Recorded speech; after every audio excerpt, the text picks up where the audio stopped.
그런 후진국으로 원정 경기를 간다고? 거기 잼버리도 실패하지 않았어? 따뜻한 오후 여의도 증권가 거리에 아주 큰 선수단 버스가 들어오고 있습니다. 2024년 3월 한국에서 최초로 열리는 MLB 정규 시즌 경기를 하기 위해 미국 프로야구팀 LA 다저스 선수들이 한국을 방문했습니다.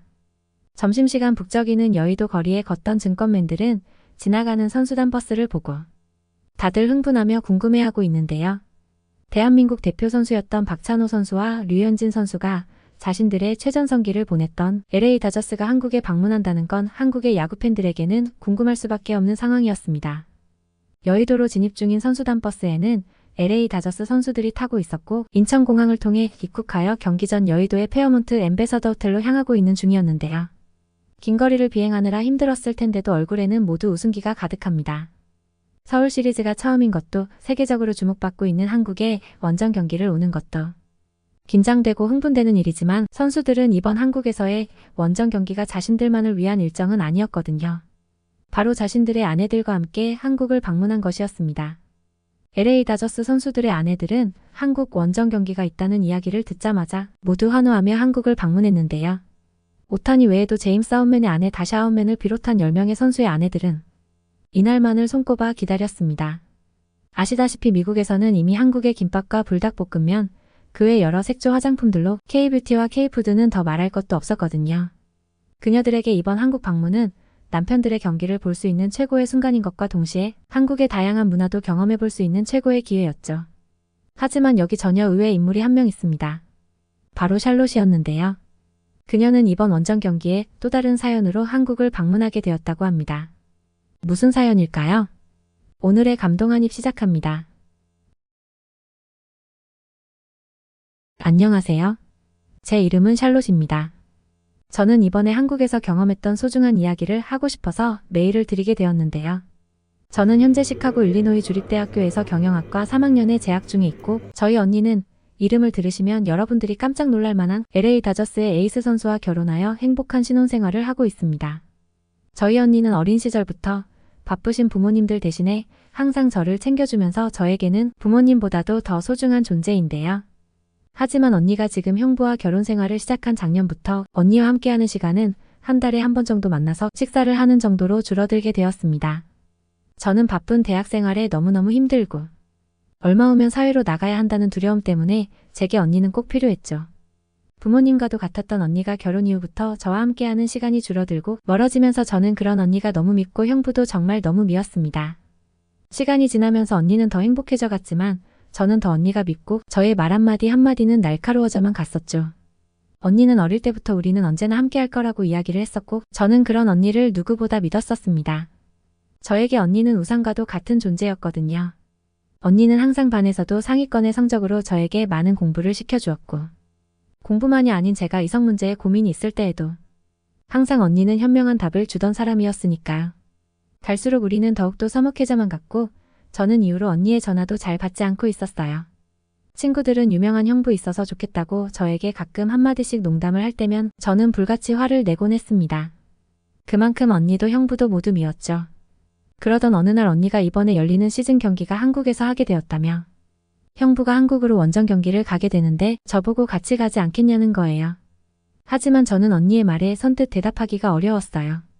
왜냐하면 어린 시절 저희 할아버지는 군인이셨는데 한국 전쟁 당시 참전하셨던 경험으로 자주 말씀하시길 한국은 전쟁 이후 큰 피해를 입었고 가난한 나라지만 많은 어려움에도 국민들이 함께 극복하고 있는 나라라며 돌아가시기 전까지 말씀하셨었거든요.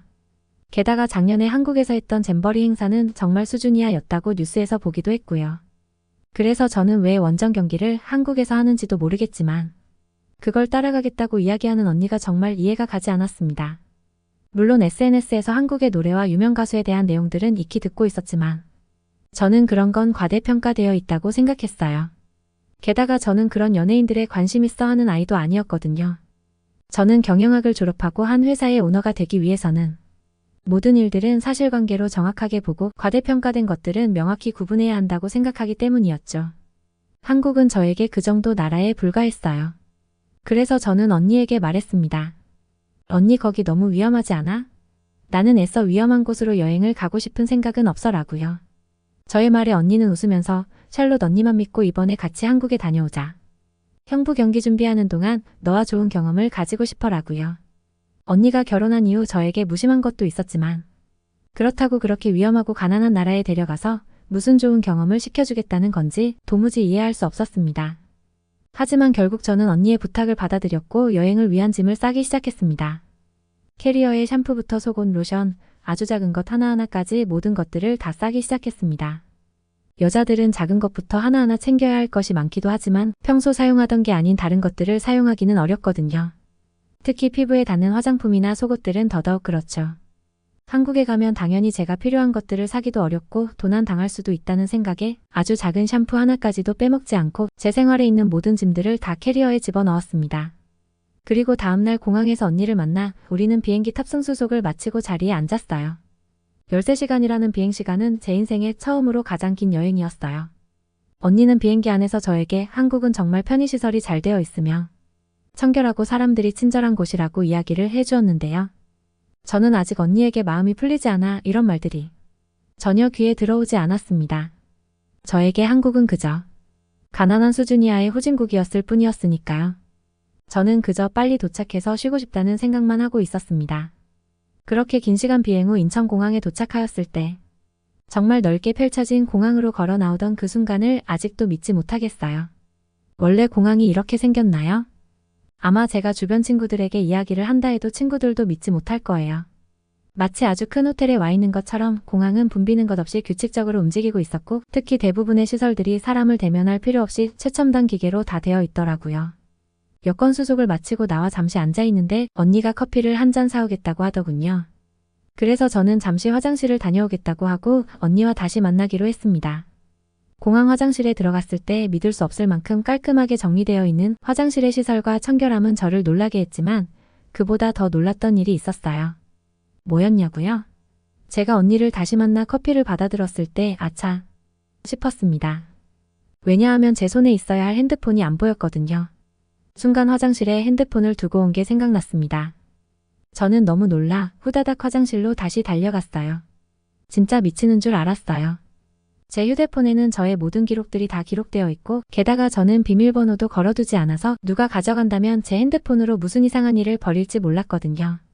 그때부터는 커피를 언니에게 건네고 미친 듯이 뛰기 시작했습니다. 당연하게도 그 자리에 있을 거라는 기대는 하지 않았어요. 예전에도 한번 학교에서 그런 적이 있었으니까요. 그래도 혹시나 하는 마음에 마음속으로 제발, 제발을 외치면서 저는 화장실까지 100m나 되는 거리를 숨도 안 쉬고 달리기 시작했습니다. 그렇게 화장실에 도착했을 때 제 핸드폰이 그 자리에 그대로 있는 걸 발견할 수 있었고 저는 핸드폰을 손에 쥐고 나서야 제대로 숨을 쉴 수 있었습니다. 거친 숨을 가라앉힐 때쯤 언니가 멀리서 두 손에 커피를 든 채 화장실 앞에 서 있는 저를 보며 어때? 한국 마음에 들지? 저는 언니가 한국으로 오던 비행기 안에서 이야기했던 말들을 이제야 이해할 수 있었습니다. 형부의 한국 일정은 경기를 위한 연습으로 바빴고 그중 하루밖에 자유시간이 없었기 때문에 언니와 저는 둘만의 시간을 가질 수 있게 되었습니다. 한국의 유명한 곳을 안내해주겠다며 언니는 저를 이끌고 경복궁을 가자고 했는데요. 경복궁을 가기 위해서는 한국의 지하철을 이용해야 한다고 했습니다. 한국은 웬만한 장소들은 지하철로 다 갈 수 있다더군요. 지하철역으로 내려왔을 때 저는 깜짝 놀라지 않을 수 없었습니다. 지하철역 안에는 옷을 파는 상점도 있었고 한국 고유의 음식이라는 김밥과 떡볶이를 파는 상점도 있었으며 커피나 빵 같은 모든 상점들이 다 있었습니다. 언니 여기 쇼핑몰 아니야? 지하철역으로 가는 거 아니었어? 제 말에 언니는 웃으며 한국은 지하철역 안에 모든 상점들이 다 있어. 그래서 내가 너에게 한국은 정말 편의시설이 잘 되어 있다고 이야기했던 거야. 저는 지금 상황을 믿을 수 없었습니다. 왜냐하면 미국에서 지하철역은 정말 지저분한데 한국은 지하철역도 너무 깨끗하고 게다가 모든 상점이 다 있다니 이게 무슨 일인가 싶더라고요. 저희는 지하철을 타기 위해 플랫폼으로 향했는데요. 지하철이 있어야 할 곳에 큰 유리벽들이 세워져 있었습니다. 그때 마침 지하철이 들어오는데 저희가 서 있던 자리에 유리문이 열리며 지하철을 탑승할 수 있더군요. 이건 스크린 도어라는 거야. 스크린 도어? 그게 뭐야? 이건 지하철을 안전하게 탈 수 있게 사람들이 혹시라도 탑승하는 곳 사이 작은 공간에서 사고가 나지 않게 방지하는 거야. 이런 작은 부분 하나하나가 한국은 사람들의 안전을 위해 진심이라는 것을 알 수 있는 거지.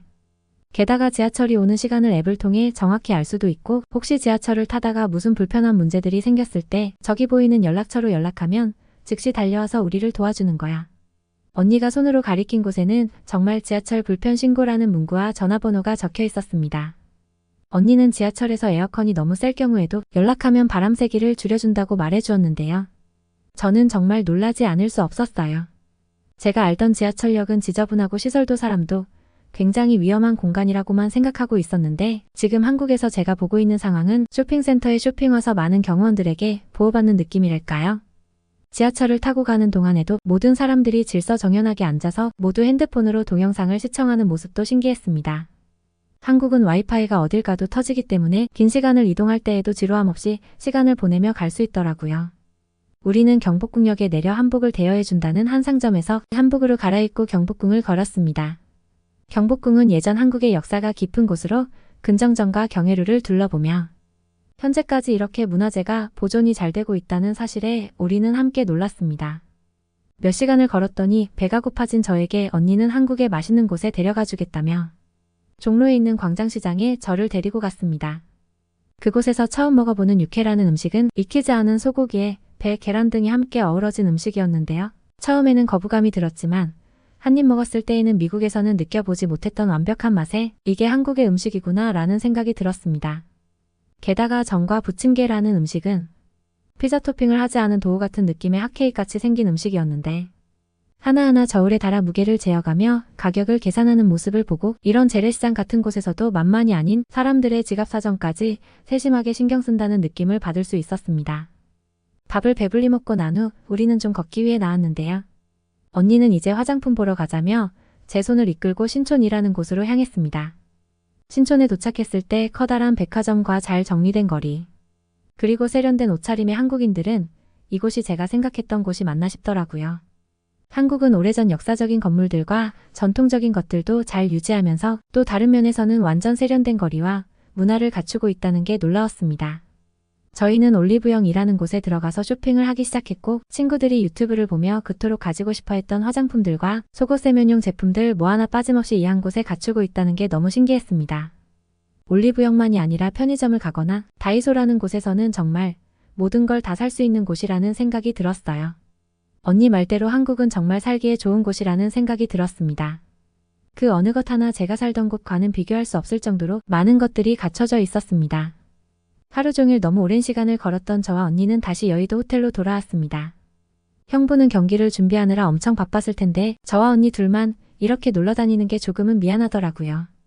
숙소에 쇼핑해온 짐들을 모두 풀고 샤워를 마친 후 침대에 몸을 던졌을 때 언니가 아직 끝난 게 아니라며 완벽한 마무리가 있으니 가벼운 추리닝으로 갈아입고 빨리 나가자는 거예요. 시계는 저녁 11시를 가리키고 있었습니다. 언니 이렇게 늦은 시간에 어딜 나가 위험하게.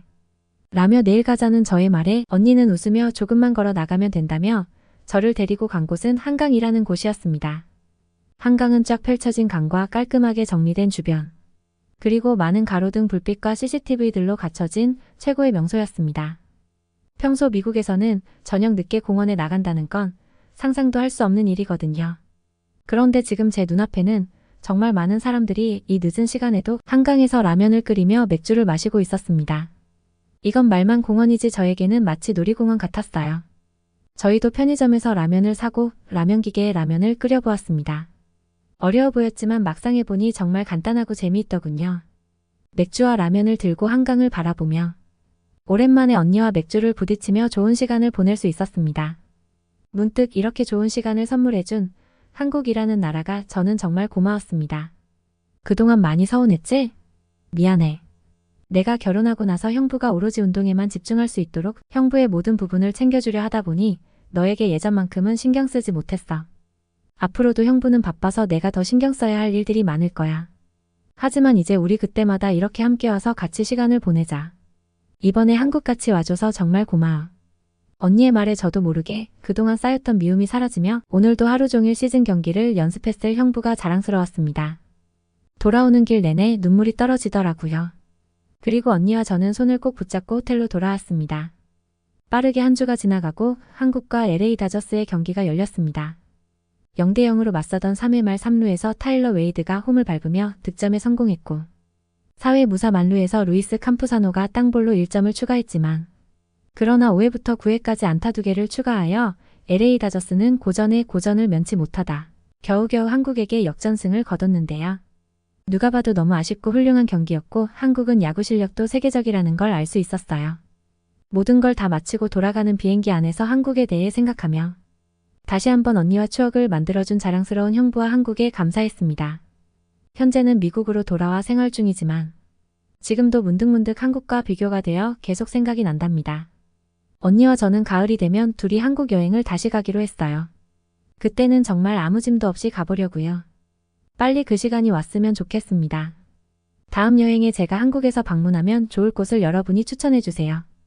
오늘은 미국 일리노이주에서 경영학과를 다니는 샬롯이 언니와 형부를 이해하고 한국에 대한 좋은 기억을 담게 된 아름다운 사연이었습니다. 오늘의 사연 어떠셨나요? 여러분들도 이렇게 좋은 여행을 사랑하는 사람과 함께 해보신 적이 있으신가요? 오늘의 사연이 마음에 드셨다면 구독과 좋아요를 눌러주세요. 여러분의 구독과 좋아요는 제게 큰 힘이 됩니다. 이상 공감한 입이었습니다.